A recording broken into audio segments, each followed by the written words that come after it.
தமிழக பாரதிய ஜனதா கட்சியின் சார்பாக வடசென்னை பாராளுமன்ற தேர்தலுக்காக வேட்பாளர் வேட்புமனுவை தாக்கல் செய்வதற்காக இங்கு காலை சுமார் 12 மணி அளவில் வந்தோம். பொதுவாக வேட்புமனு வாங்குவது என்பது அந்த நடைமுறை என்பது ஒரு 10 நிமிடம் அல்லது 15 நிமிடம் நடக்கும்.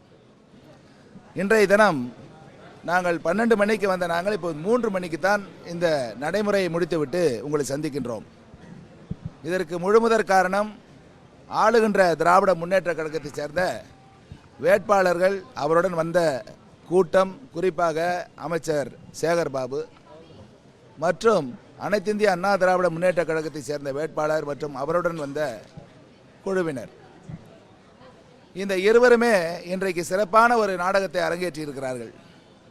வழக்கமாக இந்த 5 வருடம் நீங்கள் ஆண்டு கொள்ளுங்கள், நாங்கள் செய்வதை நீங்கள் கேட்கக்கூடாது, அடுத்த 5 வருடம் நாங்கள் ஆண்டு கொள்கிறோம், நாங்கள் செய்வதை நீங்கள் கேட்கக்கூடாது, நீங்கள் செய்வதை நாங்கள் தோண்ட மாட்டோம் என்றெல்லாம் உள்கணக்கு வைத்து கடந்த 1967 இன்றைக்கு வரை தமிழக மக்களை ஏமாற்றி வருகிற திராவிட கும்பல், திராவிட மாடல் அரசுகள் இன்றைக்கு இங்கு ஒரு சிறப்பான நாடகத்தை அரங்கேற்றி உங்களையெல்லாம் இன்றைக்கு உங்களுக்கு வேலை கொடுத்துட்டாங்க, ஆனால் காக்க வச்சுட்டாங்க எல்லாரையும். இதனால் என்னென்னா 3 மணி நேரம் என்பது ஒரு வாழ்க்கையில் கிடைக்காத ஒரு நேரங்கள். இந்த 3 மணி நேரத்தில் பல அரிய விஷயங்களை பண்ணியிருக்கலாம், என்ன வேணாலும் செய்யலாம், ஒரு நிமிஷத்தில் எங்கேருந்து எங்கே வேணாலும் போகலாம். அந்த மாதிரி 3 மணி நேரத்தை வேஸ்ட் பண்ணிட்டாங்க இன்றைக்கி எங்களுக்கு. இந்த அரங்கேற்றம் எப்படி நடந்ததுனாக்கா, இந்த யார் முதலில் மனுவை கொடுப்பது, யார் 2வது மனுவை கொடுப்பது, முதல்ல நான் டோக்கன் வாங்கினேன், பின்னாடி நான் டோக்கன் வாங்கினேன், நீ முன்னாடி வந்துட்டேன், நான் பின்னாடி வந்துட்டேன், இதுதான் அக்கப்போர், வேறு ஒன்றுமே கிடையாது. இவர்கள் எல்லாம் வேண்டுமென்றே பேசி வைத்து கொண்டு முதல்ல ஒரு 1.5 மணி நேரம் கத்துனாங்க, உள்ளே போய் மிரட்டினாங்க, என்னென்னமோ பண்ணாங்க, எல்லாம் பண்ணாங்க. நீங்கள் லைவ்லாம் போட்டிங்க. அதன் பிறகு அனைத்து இந்திய அண்ணா திராவிட முன்னேற்ற கழகம் வெளியே வந்து இந்த ஹாலில், வெயிட்டிங் ஹாலில் இருந்தாங்க கொஞ்ச நேரம். அதற்குள்ளே நாங்கள் தலையிட்டு கோஷம் எழுப்பிய பிறகு அவர்கள் வெளியே வந்தார்கள்.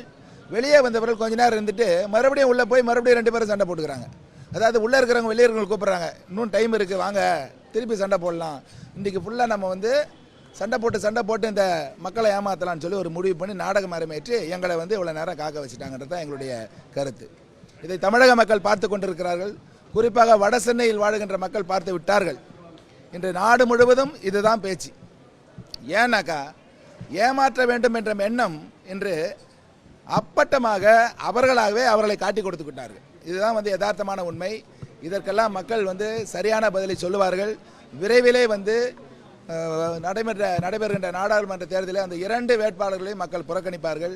தலைவர் அண்ணாமலை அவர்கள் சொல்லியிருக்கிறார், என்னை பொறு என்று சொன்னதனால் பொறுத்தேன், வேறு வழி இல்லாமல் நாங்களும் மனிதர்கள் தான், எங்களுக்கும் உணர்ச்சிகள் இருக்கிறது, அதனால்தான் நாங்கள் இன்று கோஷம் மட்டும்தான் எழுப்பினோம். எங்களால் எதிர்த்து போராட முடியும், அவர்களைப் போல பல மடங்கு எங்களால் எதுவும் செய்ய முடியும். ஆனால் தலைவர் அண்ணாமலை அவர்கள் ஆணைக்கிணங்க இன்று வாய் பேசாமல் வாய் மூடி நின்றோம். ஒரு நியாயமான காரணமான ஒரு போராட்டத்தை மற்றும் வேறு வழி இல்லாமல் நாங்கள் செய்தோம். இதைத்தான் நாங்கள் பதிவு செய்கிறோம். இதுதான் இன்றைக்கு நடந்தது. ஒரு வழியாக எங்களை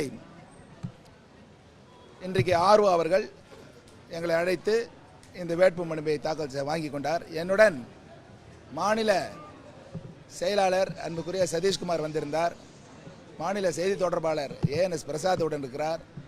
வடசென்னையினுடைய 2 மாவட்ட தலைவர்கள், வடசென்னை கிழக்கு கிருஷ்ணகுமார் வந்திருந்தார், வடசென்னை மேற்கு கபிலன் வந்திருந்தார்.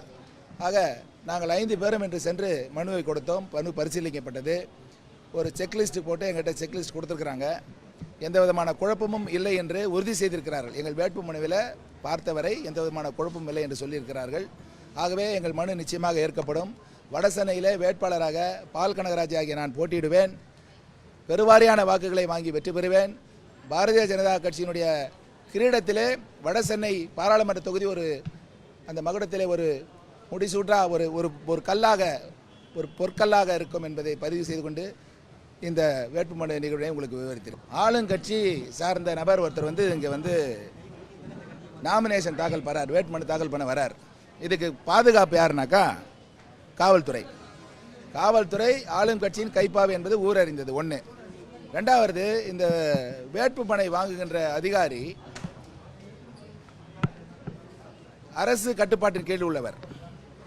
இவர் என்ன பண்ணுறாருனாக்கா, முதல்ல இவங்க பண்ண தப்பு என்னன்னாக்கா, ஸ்லாட்டு கொடுக்காது. நீங்கள் இந்த திருமணிலையும் இத்தனை மணிக்கு வாங்க, நீங்கள் திருமணிலையும் இத்தனை மணிக்கு வாங்க சொல்லியிருந்தால் அவங்கவுங்க அந்த நேரத்துக்கு வந்திருக்கலாம். வேண்டுமென்று ஒரு ஒரு வேறு ஒரு அந்த ஒரு மாற்று வேட்பாளர், அதாவது ஒரு அந்த டம்மி வேட்பாளர் என்று ஒரு அழைக்கக்கூடிய நபர்கள் பேரில் ஒரு டோக்கனை வாங்கி ஒரு நாடகம் அறி அதெல்லாம் விடுங்க. என்ன நடந்ததுன்னா, இப்போ அதிகாரியை பணி செய்ய விடாமல் 3 மணி நேரம் தடை செய்திருக்கிறார்கள். இந்த அதிகாரி காவல்துறை அதிகாரியாக இருந்தாலும் சரி, இது தேர்தல் அதிகாரியாக இருந்தாலும் சரி, இந்நேரத்துக்கு வேறு யாராக இருந்தாலும் 3வது மனிதர் இந்த மாதிரி தவறு செஞ்சுருந்தா, வேற ஒரு தனி சுயேட்சை வேட்பாளர் இந்த தவறு செய்திருந்தா இந்நேரம் வழக்கு பதிவு செய்து அவர்களை கைது செய்து சிறை காமிச்சிருப்பாங்க.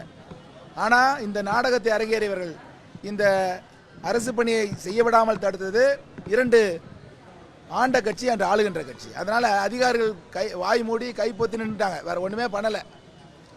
அவர்கள் மீது வழக்கு பதிவு செய்திருக்க வேண்டும்.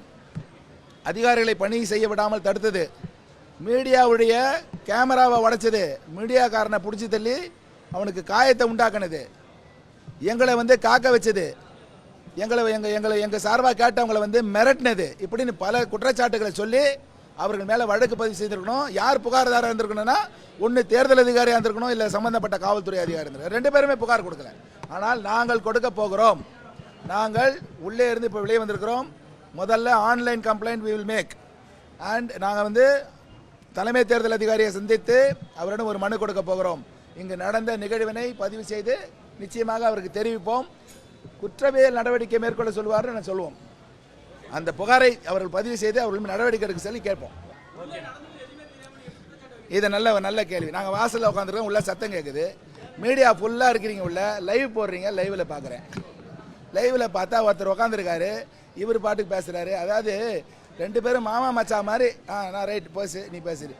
இது லைவில் பார்க்க முடியுது. கோபமாக பேசுகிற மாதிரி பேசுறது, அப்படியே தட்டி கொடுத்துக்கிறது, இது பண்ணுறது. நாடகம் போகிறதுக்கு நாங்களாக கிடச்சோம். அதுக்கு வெளியில் வராங்க. வெளியில் வந்துட்ட பிறகு இன்னும் டைம் இருக்குப்பா, நீ உள்ளே வாப்பா அப்படின்னு மறுபடியும் கூப்பிட்டுருப்பாங்க போல இருக்கு. உடனே குடுக்குன்னு உள்ளே வர்றாங்க. எல்லாரும் கதவை திறந்து விடுறாங்க. இந்த நாடகத்தை பார்க்கறதுக்காக வந்தோம். நான் வந்தோமா, வேட்பு மனு தாக்கல் பண்ணமா, சமூக சேவத்தை வாக்காளர்கிட்ட போய் ஓட்டை காட்டமான்னு பார்த்தாக்கா இது. அதனால் உள்ளே நடந்த விஷயங்களை நீங்கள் தான் எங்களுக்கு காட்டினீங்க. 2வது, நாங்கள் போனோம், ஒரு சந்தர்ப்பத்தில் போகிறோம், போய் இதை பொறுக்க முடியல எங்களால். நாங்கள் போகிறோம், உள்ளே கேட்குறோம். இன்னொரு சுயேட்சை வேட்பாளரும் பயங்கரமாக சண்டை போட்டுட்டு இருக்கிறார், என்ன உடையா உள்ளன்னு, நான் எவ்வளோ நேரம் காத்திருக்கிறதுன்னு. அங்கே போகும்போது கதவு திறக்குது, உள்ளே பார்க்குறோம். 2 பேரும் உட்காந்து வாக்குவாதன்ற தரப்பில் அழகாக பேசிக்கிட்டு சந்தோஷமாக சிரிச்சுட்டு உட்காந்துருக்குறாங்க. எல்லாமே நீங்கள் காட்டினது தான். அதனால் உள்ளே நடந்த விஷயம் எங்களுக்கு தான் தெரியும், வெளியே நடந்த விஷயமும் தெரியும். கேமரா உடஞ்சது வெளியவா உள்ளையான்னு உங்களுக்கு தெரியும். 2 பேரும் கை கலப்பு பண்ணுவது போல ஒரு நாடகம் ஆடினாங்க. இதுதான் நடந்தது. செய்திகளை உடனுக்குடனும் துல்லியமாகவும் தெரிந்து கொள்ள சப்ஸ்கிரைப் பண்ணுங்க.